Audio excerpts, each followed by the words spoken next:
मित्रों, आजकल आप सनातन धर्म को लेकर बहुत सी बातें सुन रहे होंगे। अब धर्म को लेकर तो लोगों में आस्था कम ही नजर आती है, लेकिन इसे लेकर बवाल बहुत मचा है। भारत जैसे बड़े देश में लगभग 80% ऐसे लोग हैं जो इस धर्म में विश्वास रखते हैं। वहीं धर्म के नाम पर कई लोग समाज में गलत बातें फैला रहे हैं, जिससे एक धर्म का आदमी दूसरे धर्म के आदमी को अलग ही नजर से देखता है। कोई धर्म को लेकर कुछ कहता है तो कोई कुछ, लेकिन आखिर में सोचने वाली बात तो ये है कि क्या है सनातन धर्म का असली इतिहास, और कई लोग अपने हिसाब से ही इसका प्रचार तो नहीं कर रहे। अब मित्रों, सनातन का मतलब है जो हमेशा के लिए सच हो। अब जिन भी बातों का सच्चा महत्व हो वो सनातन कहलाता है। जैसे सच सनातन है, वैसे ही ईश्वर सच है, आत्मा सच है, मोक्ष सच है, और इस सच के रास्ते को बताने वाला सनातन धर्म भी सच है। वो सच जो अनादिकाल से चला आ रहा है और जिसका कभी अंत नहीं होगा, वही सनातन कहलाता है, जिसकी ना तो कोई शुरुआत हो और न ही अंत। यही सनातन धर्म का सच है। अब मित्रों, वैदिक या फिर हिंदू धर्म को सनातन धर्म इसलिए कहा जाता है क्योंकि यही एक ऐसा धर्म है जो भगवान, आत्मा और मोक्ष को तत्व और ध्यान से जानने का रास्ता बताता है। कहते हैं कि मोक्ष का कॉन्सेप्ट इसी धर्म की देन है। एक निष्ठता, ध्यान, मौन और तप के साथ साथ नियम के साथ अभ्यास और जागरण ही मोक्ष का रास्ता है। इसके अलावा मोक्ष पाने का कोई और रास्ता नहीं। व्यक्ति को मोक्ष से आत्मज्ञान और भगवान का ज्ञान होता है। सनातन धर्म के मूल तत्व सत्य, अहिंसा, दया, क्षमा, दान, जप, तप, यम, नियम आदि है, जो हमेशा के लिए रहेंगे। और बाकी के प्रमुख धर्मों के उदय होने से पहले ही वेदों में इन सिद्धांतों को तय कर दिया गया था। अब जो लोग ब्रह्म या फिर परमेश्वर को नहीं मानते, वो एक झूठी दुनिया में जीते हैं। असत्य से व्यक्ति मृत्यु काल में कभी न खत्म होने वाले अंधकार में पड़ता है। उनके जीवन की गाथा ब्रह्म और भटकाव की गाथा सिद्ध होती है और उन्हें कभी भी अमृतत्व नहीं मिलता। मृत्यु आए इससे पहले ही हिंदू धर्म के सच्चाई के रास्ते पर आ जाने में भलाई है, वरना कई योनियों में भटकने के बाद भी अंधकार में रहना पड़ता है। अहम ब्रह्मास्मि और तत्वमसि, यानी कि मैं ही ब्रह्म हूँ और तुम ही ब्रह्म हो। मित्रों, आपने कभी न कभी ये भी सुना होगा कि ये पूरी दुनिया जगत ब्रह्म है। ब्रह्म खुद में पूरा है, वैसे ही दुनिया भी खुद में पूरी है, और इस पूर्ण सृष्टि की उत्पत्ति पूर्ण ब्रह्म से ही हुई है। अब जो भी तत्व हमेशा सर्वदा निरंजन, निर्विकार और हमेशा स्वरूप में स्थित रहता है, उसे सनातन कहते हैं। वेदों का ब्रह्म और गीता का स्थित प्रज्ञ ही रहने वाला सच है। जड़, प्राण, मन, आत्मा और ब्रह्म ये हमेशा सच की ही पंक्ति में आते हैं। इसके अलावा सृष्टि व भगवान अनादि, अनंत, सनातन और सर्वविभू है। आकाश, वायु, जल, अग्नि और पृथ्वी ये सभी अपना रूप बदलते रहते हैं, लेकिन कभी खत्म नहीं होते। उसी तरह प्राण या फिर आत्मा की भी अपनी अवस्थाएं हैं, जो है जागृत, सपना, सुसुप्ति और तुर्या। ज्ञानी लोग ब्रह्म को निर्गुण और सगुण कहते हैं, और ये सारे भेद भी तब तक ही रहते हैं जब तक आत्मा मोक्ष प्राप्ति न कर ले। और मित्रों, यही सनातन धर्म का सच है। कहते हैं कि आत्मा का मोक्ष परायण हो जाना, ब्रह्म में लीन हो जाना है। इसीलिए ब्रह्म सच है और दुनिया तो बस एक मिथ्या है। यही हिंदू धर्म के हिसाब से सच है, और इस हमेशा रहने वाले सच को जानने या फिर मानने वाला ही सच्चा सनातनी कहलाता है। हिंदुत्व क्या है? इतिहास में सबसे पहले ईरानी देश के पारसियों की धर्म पुस्तक अवेस्ता में हिंदू या फिर आर्य शब्द का जिक्र मिलता है। वहीं दूसरी तरफ बाकी इतिहासकारों का मानना है कि चीनी यात्री हेनसोंग के समय इस शब्द की उत्पत्ति इंदु से हुई थी।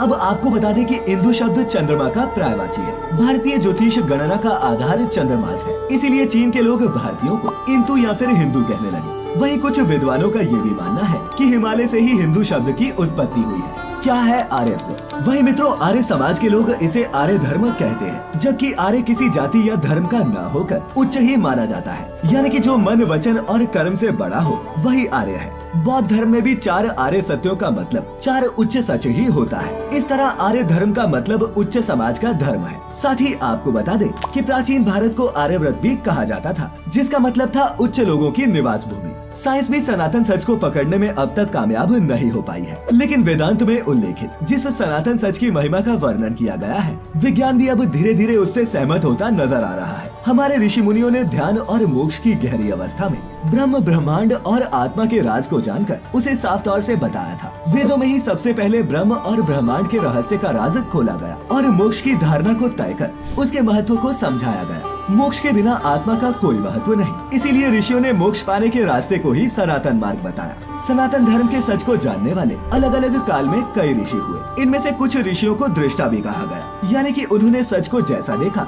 वैसा ही कह दिया। इसीलिए सभी ऋषियों की बातों में एक जैसी समानता है। जो ऋषि मुनियों की बातों को नहीं समझ पाता वही उसमें भेद करता है। अब भेद तो भाषाओं में हो सकता है, अनुवादकों में हो सकता है, संस्कृतियों में भी हो सकता है, परंपराओं में, सिद्धांतों में भी, लेकिन सच में कभी अंतर नहीं होता। वेद की माने तो भगवान अजन्मा है, उसे जन्म लेने की जरूरत नहीं। उसने न तो कभी जन्म लिया है और वो न तो कभी मरेगा। अब भगवान तो एक ही है, लेकिन देवी देवता कई है। उस एक को छोड़कर बाकी के आधार पर नियम, पूजा, तीर्थ जैसे कर्मकांड को सनातन धर्म का भाग नहीं माना जाता। अब मित्रों, आप भी जानते होंगे कि हिंदू धर्म को दुनिया का सबसे पुराना धर्म कहा गया है। भारत की सिंधु घाटी सभ्यता में भी हिंदू धर्म के बहुत से चिन्ह मिलते हैं। ये धर्म ज्ञात रूप से करीबन 12,000 साल पुराना है, जबकि कुछ मान्यताओं के मुताबिक हिंदू धर्म 90,000 साल पुराना है। हिंदू धर्म ने अपनी जड़ें यूरोप से लेकर एशिया तक फैला रखी हैं, जिसके ऐतिहासिक सबूत हमें आज भी देखने को मिलते हैं। आइए मित्रों, अब हम दुनिया की कुछ ऐसी जगहों के बारे में जानते हैं जहां हिंदू धर्म कभी अपने चरम पर हुआ करता था।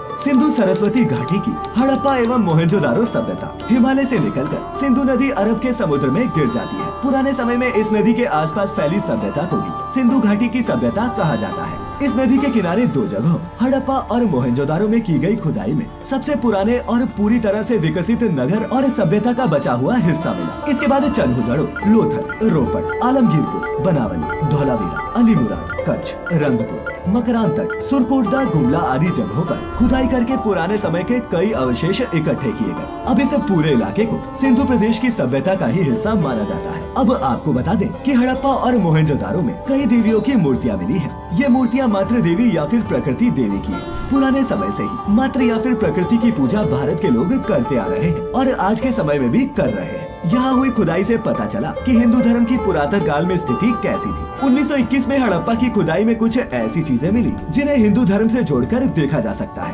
पुरोहित की एक मूर्ति, बैल, नंदी, मातृदेवी, बैलगाड़ी और ये शिवलिंग, ये सब कुछ खुदाई में मिला। सन 1940 में खुदाई के दौरान पुरातात्विक विभाग के MS वत्स को एक शिवलिंग मिला जो करीबन 5000 साल पुराना है। बाली के प्राचीन मंदिर। अब मित्रों, बता दें कि इंडोनेशिया भी कभी हिंदू राष्ट्र हुआ करता था, लेकिन इस्लामिक धर्म के आने के बाद ये देश आज मुस्लिम देश बन चुका है। शोधकर्ताओं के मुताबिक जहां आज इंडोनेशियन इस्लामिक यूनिवर्सिटी है, वहां कभी हिंदू मंदिर हुआ करता था जिसमें महादेव और गणेश जी की पूजा की जाती थी और यहाँ से एक पुराना शिवलिंग भी मिला है। इंडोनेशिया का ही एक द्वीप है बाली, जहाँ आज भी हिंदुओं की संख्या काफी है और यहाँ के हिंदुओं ने अपने धर्म और संस्कृति को नहीं छोड़ा। यहाँ पर एक इमारत के निर्माण की खुदाई के समय कुछ मजदूरों को मंदिर के अंश मिले, जिसके बाद ये इलाका बाली के ऐतिहासिक संरक्षण विभाग को दे दिया गया, जिसने खुदाई करने पर यहाँ एक बड़ी हिंदू इमारत को पाया जो कभी पहले हिंदू धर्म का एक प्रमुख केंद्र था। यही विशालकाय मंदिर आज बाली द्वीप की पहचान बन चुका है। इतना ही नहीं, बाली में हिंदुओं के कई पुराने मंदिर हैं। यहाँ एक गुफा मंदिर भी है जिसे गोवा गजा गुफा और एलिफेंटा गुफा कहा जाता है।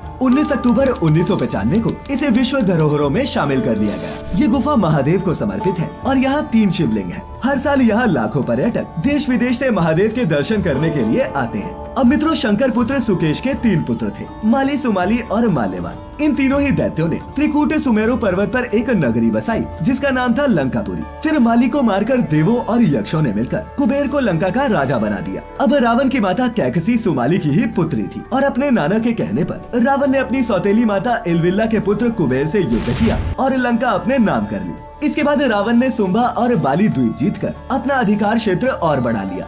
अंगद्वीप, मलयद्वीप, वराद्वीप, शंखद्वीप, कुशद्वीप, यवद्वीप और आंध्रालय पर भी जीत हासिल की। अब जब रावण ने लंका को अपने नाम कर लिया तो इसके बाद कुबेर को कैलाश पर्वत के आसपास के तिब्बत इलाके में रहने के लिए कह दिया गया। आज के युग के मुताबिक रावण का ये राज्य इंडोनेशिया, मलेशिया, बर्मा, दक्षिण भारत के कुछ राज्य और श्रीलंका तक फैला हुआ था।